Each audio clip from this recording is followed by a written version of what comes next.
Exercice 1. Soit la fonction g qui a x associe x plus 2 le tout au carré, définie sur R. Il faut montrer que g est dérivable en moins 1 et déterminer g' de moins 1, donc le nombre dérivé en moins 1.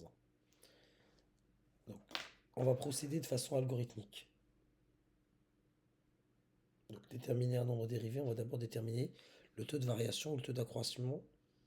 Donc, pour h différent de 0, donc on va se donner soit h, un certain nombre différent de 0,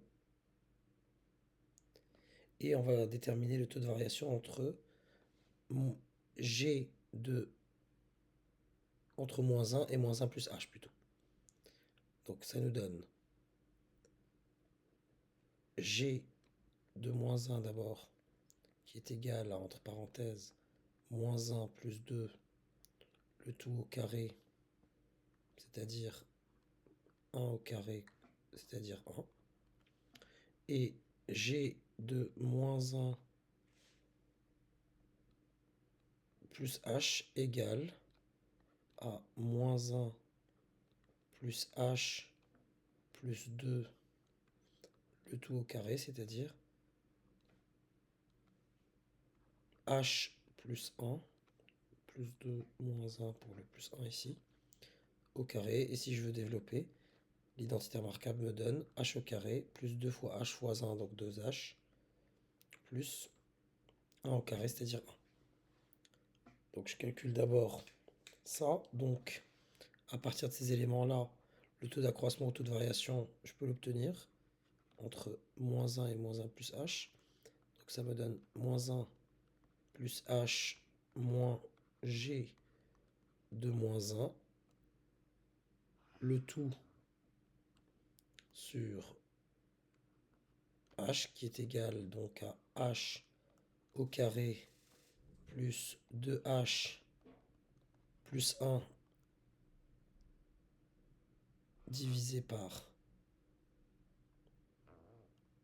h, j'oublie pas le moins g de moins 1 qui était égal à 1, donc moins 1, ce qui me donne h au carré plus 2h divisé par h.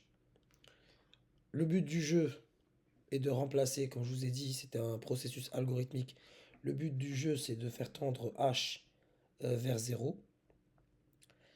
Sauf que là, j'aurais du mal à le faire avec h au dénominateur.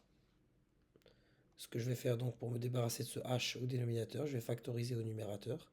Donc h au carré plus 2h, ça me fait h facteur de h plus 2, le tout sur h. J'élimine mes h et j'obtiens h plus 2. Et me voilà débarrassé de ce h au dénominateur.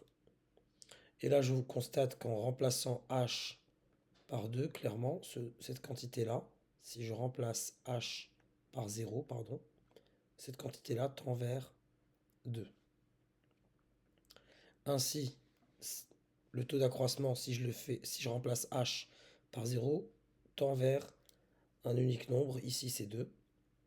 Cela signifie que la fonction g elle est dérivable en moins 1 et que le nombre dérivé en moins 1 est égal à 2.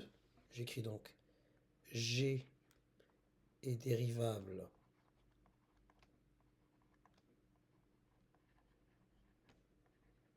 en moins 1, car son taux d'accroissement, la limite de son taux d'accroissement lorsque h tend vers 0 est égal à 2.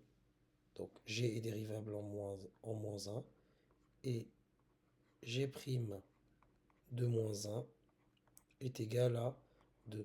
Je n'ai pas envie d'utiliser l'écriture de terminal parce que franchement là on parle de limite alors qu'on n'a pas vraiment de définition rigoureuse de la limite dans le cours. Je me contenterai de dire je remplacerai h par 0.